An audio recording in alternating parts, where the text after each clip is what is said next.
Assalamualaikum warahmatullahi wabarakatuh. Jumpa lagi di channel saya Aziz Nice. Kali ini saya akan membahas mengenai tentang kelas diagram.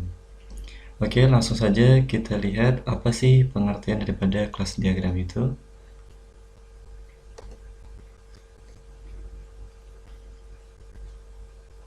Oke, ini ya definisi daripada kelas diagram. Definisi kelas diagram ini saya ambil dari Schatzinger tahun 2011 halaman 28. Kelas diagram menurut Schatzinger adalah diagram yang menggambarkan struktur sistem dari pendefinisian kelas-kelas yang akan dibuat untuk membangun sistem. Kelas diagram adalah diagram yang menggambarkan struktur sistem dari pendefinisian kelas-kelas yang akan dibuat untuk membangun sistem. Kelas-kelas ini dimisalkan seperti ini. Kalau kalian membuat sebuah web programming gitu ya, kalian kan membuat database tuh. Nah, dalam database itu terdapat tabel-tabel. Tabel-tabel itulah yang nantinya digambarkan menjadi kelas-kelas yang ada di kelas diagram. Ya, secara sederhananya seperti itu.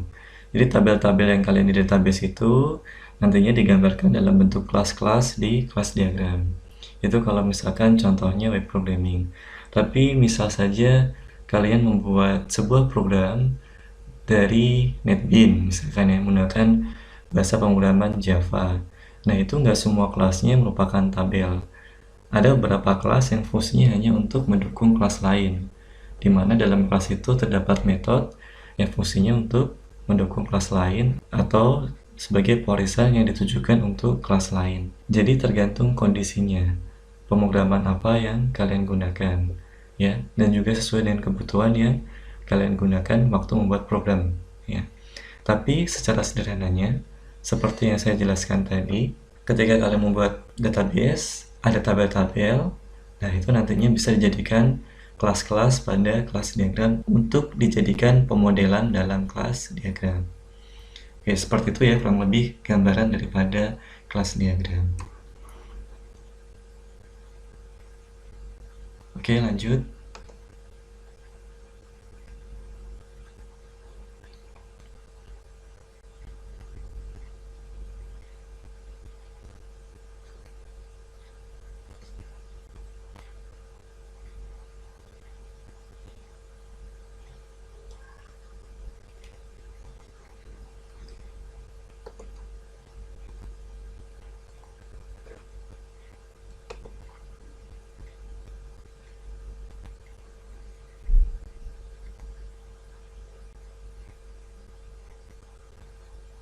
Oke, untuk penjelasan selanjutnya, saya akan menjelaskan tentang elemen-elemen kelas diagram. Ada apa saja elemen-elemen kelas diagram? Oke, yang pertama ada yang disebut dengan kelas.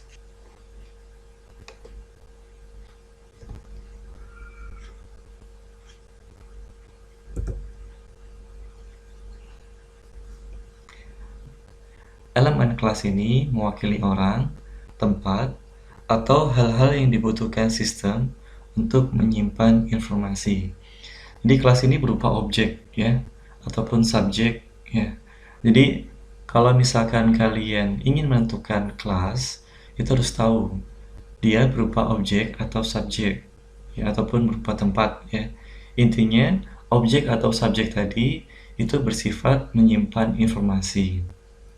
Misalnya mahasiswa ya, atau kelas ruang, kelas mata kuliah. Nah, itu adalah nama-nama kelas, di mana kelas tadi dapat mewakili orang ya, tempat, atau hal-hal apapun yang dibutuhkan sistem yang dapat menyimpan informasi.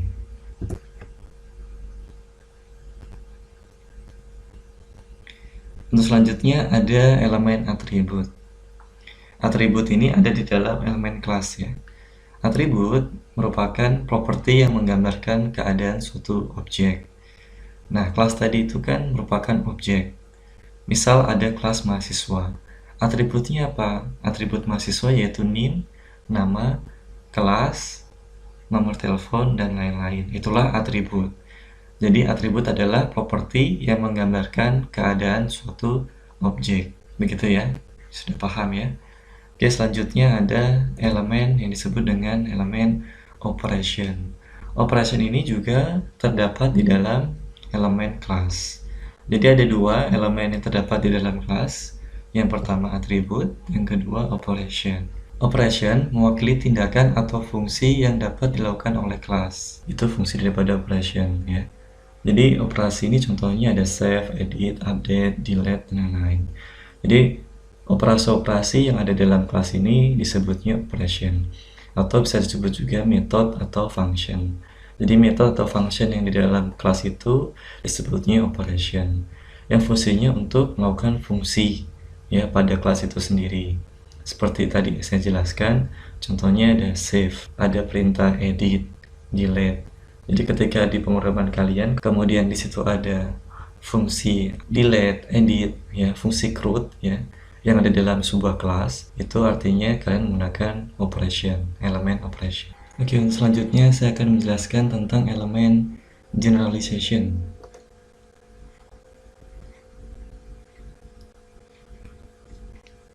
Untuk generalization, itu mewakili hubungan sejenis di antara beberapa kelas. Jadi hubungan-hubungan sejenis itu diwakilkan oleh elemen yang dinamakan generalization, ya, mewakili hubungan sejenis di antara beberapa kelas. Contoh di sini ada 3 kelas hewan, kelas burung, dan kelas ikan. Di mana burung dan ikan ini adalah kelas yang memiliki hubungan sejenis, yaitu dengan kelas hewan, ya. Oleh sebab itu, burung dan ikan ini digeneralisasikan dengan kelas hewan, karena kelas-kelas ini memiliki hubungan sejenis dengan kelas hewan. Seperti itu ya maksudnya. Contoh hanya yang lain misalkan, ya. Ada kelas sawi, ada kelas bayam. Nah, kelas sawi dan kelas bayam ini bisa digeneralisasikan dengan kelas sayuran, karena mereka memiliki hubungan yang sejenis. Itu yang dimaksud dengan elemen generalization. Oke, untuk selanjutnya yang akan saya jelaskan adalah elemen association. Association atau asosiasi adalah elemen yang mewakili hubungan antar kelas. Jadi fungsinya adalah untuk menghubungkan antar kelas. Nanti di sini bisa dituliskan kata kerja ya. Diasosiasikan antara kelas apa dengan kelas apa. Ini multiplisitasnya ya. 0, titik bintang, dan 1. Nanti saya akan jelaskan ya. Multiplicity atau multiplisitas itu apa akan saya jelaskan di pembahasan selanjutnya.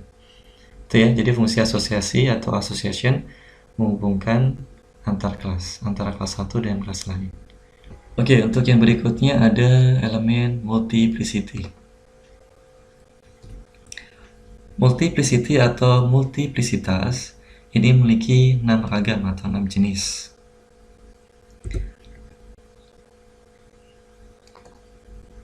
Oke, saya gunakan laser point dulu ya. Oke, untuk yang pertama di sini ada hanya satu, atau one only, atau just one ya, hanya satu.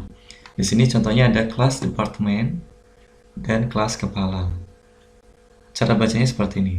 Satu departemen, anggapnya satu ini ya, karena kita di sini tidak berikan multiplisitas ya, pada kelas yang ada di sebelah kiri. Nah, yang diberikan multiplicity yaitu kelas yang di sebelah kanan. Nah, cara bacanya seperti ini. Satu departemen dipimpin oleh satu kepala, ya, hanya satu kepala. Itu cara bacanya seperti itu. Kemudian yang berikutnya, 0 atau lebih, 0 or more, ya, 0 or more. Di sini ada simbol 0, titik-titik, bintang atau asteris, ya. Satu karyawan, satu ya, nih ya, ada kelas karyawan dan juga ada kelas anak. Bacanya, satu karyawan bisa saja tidak memiliki anak atau memiliki banyak anak. Ya. Bintang atau asteris ini artinya banyak atau lebih. Ya. Seperti itu cara bacanya. Satu karyawan bisa saja tidak memiliki anak atau memiliki banyak anak. Kemudian yang berikutnya, satu atau lebih, one or more. Satu kepala memiliki satu karyawan atau banyak karyawan. ya. Seperti itu cara bacanya. Minimal 1 karyawan atau lebih dari 1 karyawan. Kemudian yang berikutnya 0 atau 1, 0 or 1, ya. 1 kelas karyawan dan 1 lagi ada kelas pasangan. Dari sini cara bacanya, 1 karyawan bisa saja tidak memiliki pasangan atau memiliki 1 pasangan. Ya, artinya di sini maksudnya sudah menikah ya. 1 karyawan bisa saja belum menikah atau bisa saja sudah menikah. Maksudnya seperti itu. Oke, untuk jenis multiplicity selanjutnya ada range spesifik. Range spesifik atau specification range itu artinya yang memiliki jangkauan ya. Nilai relasi yang memiliki jangkauan. Sebutnya range yang spesifik atau specification range. Artinya ada jangkauannya. Di sini dituliskan dari jangkauan 2 sampai dengan 4. Ya, batas minimalnya 2, batas maksimalnya 4.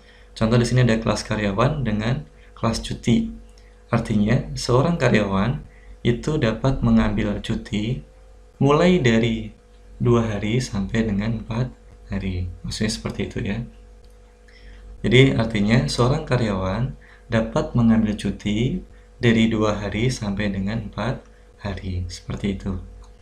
Terus selanjutnya yaitu jenis multiplicity yang terakhir yaitu multiple. Multiple artinya jenis multiplicity yang memiliki banyak nilai ya. Di sini dicontohkan 1.3,5. Ini bisa saja diganti oleh kalian ya, nggak harus seperti ini. Bisa saja 1.4,6 juga boleh. Karena multiple-nya artinya banyak ya, lebih dari 1 artinya seperti itu. Banyak pilihan. Contohnya di sini ada kelas karyawan dan kelas komite. Jadi seorang karyawan merupakan bagian atau merupakan anggota dari 1 sampai 3 komite atau 5 komite. Nah, cara bacanya seperti itu. Seorang karyawan merupakan anggota dari 1 sampai 3 komite atau 1 sampai 5 komite. Nah, cara bacanya seperti itu. Jadi cara bacanya dibaca dulu yang pertama ini, pilihan pertama 1 sampai 3 atau bisa saja karyawan anggota dari 1 sampai 5 komite ya. Jadi di sini itu pilihan ya, atau di sini cara bacanya. Oke, next yang berikutnya ada elemen aggregation ya, atau agregasi, atau bisa disebut juga agregat ya. Aggregation adalah elemen yang mewakili hubungan sebagian yang logis atau yang logis di antara beberapa kelas. Nah, di sini ada multiplicity ya. Ini multiplicity antar kelas. Nah, ini simbol agregasi. Simbol agregasi itu bentuknya belah ketupat warna putih ya, atau white diamond. Nah, contohnya seperti apa? Saya misalkan ya, contohnya ketika kita punya 2 kelas, satu kelas employee atau kelas karyawan atau kelas pegawai, satu lagi kelas departemen. Artinya, kelas departemen itu tidak bergantung sepenuhnya dengan kelas pegawai. Ketika departemen ini tidak ada pegawai, dia akan tetap ada, seperti itu ya. Kemudian ada lagi contoh, ada kelas meja, ada kelas kantor. Ketika kantor itu tidak memiliki meja, kantor itu akan tetap ada. Artinya, agregasi ini memiliki hubungan sebagian dengan kelas lain, tapi kelas yang ada, ya, kelas yang menjadi agregasinya tadi itu tidak bergantung penuh pada kelas lain, ya. Jadi agregasi ini ketergantungan, tapi tidak ketergantungan penuh, hanya ketergantungan parsial, ketergantungan sebagian. Ketika kelas lain itu tidak ada, maka kelas yang menjadi agregasinya tadi dia akan tetap ada ya. Contohnya tadi ada kelas departemen, dia akan tetap ada meskipun kelas pegawai tidak ada ya, artinya departemen itu tetap akan ada. Kemudian kelas kantor akan tetap ada meskipun mejanya tidak ada, seperti itu. Memang meja mempengaruhi, tapi tidak mempengaruhi secara penuh. Pegawai memang mempengaruhi departemen, tapi tidak mempengaruhi secara penuh. Seperti itu ya. Itu yang dimaksud dengan agregasi atau agregat. Oke, untuk selanjutnya yaitu elemen composition atau elemen komposisi. Oke, selanjutnya yaitu ada elemen composition atau komposisi. Elemen composition yaitu elemen yang mewakili hubungan fisik antara beberapa kelas dan kelas itu sendiri. Nah, kalau composition dengan agregat tadi bedanya, kalau untuk composition ini berpengaruh penuh, artinya ketergantungan penuh. Kelas lain, kalau tidak ada kelas dari composition ini, dia tidak akan ada. Ya. Artinya composition ini memegang ketergantungan penuh. Beda dengan halnya agregasi. Dia hanya memegang ketergantungan parsial. Contoh, ada kelas gedung dan kelas ruangan. Ruangan tidak akan ada kalau tidak ada gedung. Nah, itu contohnya ya. Kelas gedung itu mempengaruhi kelas ruangan. Jadi, kalau misalkan tidak ada kelas gedung, maka kelas ruangan tidak akan ada. Itu yang disebut dengan composition. Contoh lain, ada kelas mouse, kemudian ada kelas tombol. Tombol tidak akan ada jika tidak ada mouse-nya, karena tombol merupakan bagian penting dari mouse. Ya, ini disebut dengan composition, ketergantungan penuh. Beda dengan agregasi yang hanya bersifat parsial atau sebagian ketergantungannya. Itu ya contohnya ya. Oke, pembahasan selanjutnya saya akan menjelaskan tentang studi kasus pada kelas diagram.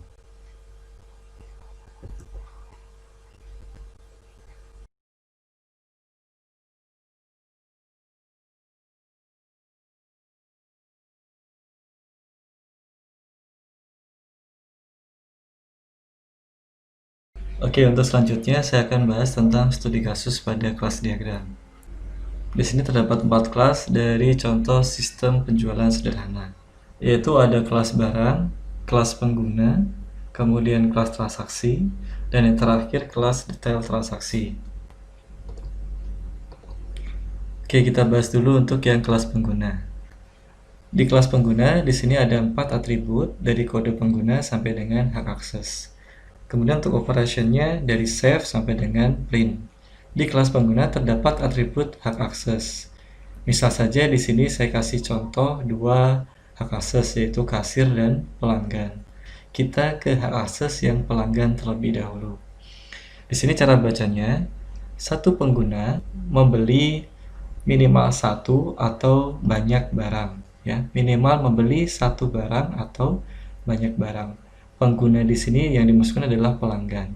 Satu pelanggan membeli minimal 1 barang atau banyak barang. Seperti itu. Kemudian untuk akses pengguna sebagai kasir, satu kasir menambahkan 1 data transaksi atau lebih. Seperti itu cara bacanya. Kemudian kita ke kelas transaksi. Nah, di sini transaksi dengan detail transaksi terdapat composition atau komposisi, di mana transaksi merupakan composition dari detail transaksi, di mana kelas transaksi ini berpengaruh penuh terhadap detail transaksi. Tanpa adanya kelas transaksi, otomatis detail transaksi tidak akan ada. Seperti itu ya. Satu transaksi memiliki minimal 1 atau lebih detail transaksi. Sedangkan kelas barang, satu barang mempunyai 1 detail transaksi atau lebih. Seperti itu cara bacanya.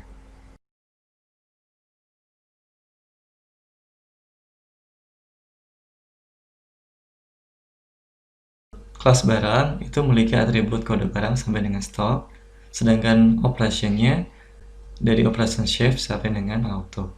Di sini maksudnya auto adalah penomoran kode barang ya, secara otomatis ada fungsi auto, yaitu fungsinya untuk penomoran kode barang secara otomatis. Kemudian untuk transaksi juga ada auto ya, itu untuk penomoran transaksi ya secara otomatis. Kenapa di kelas transaksi tidak ada delete, tidak ada update ya? Karena yang namanya kelas transaksi tidak boleh ada yang namanya penghapusan transaksi ataupun pengubahan transaksi. Kalau nanti ini terjadi, akan ada kecurangan, ya. Contohnya misalkan pihak pengguna ketika sudah ada transaksi yang disimpan, nantinya bisa dimanipulasi, itu akan berbahaya. Bisa jadi korupsi nanti untuk penggunanya, ya. Makanya di kelas transaksi itu dihilangkan, delete, update, ya, supaya keuangannya atau transaksinya itu tidak dapat dimanipulasi. Jadi, operasi delete dan update itu dihilangkan di transaksi.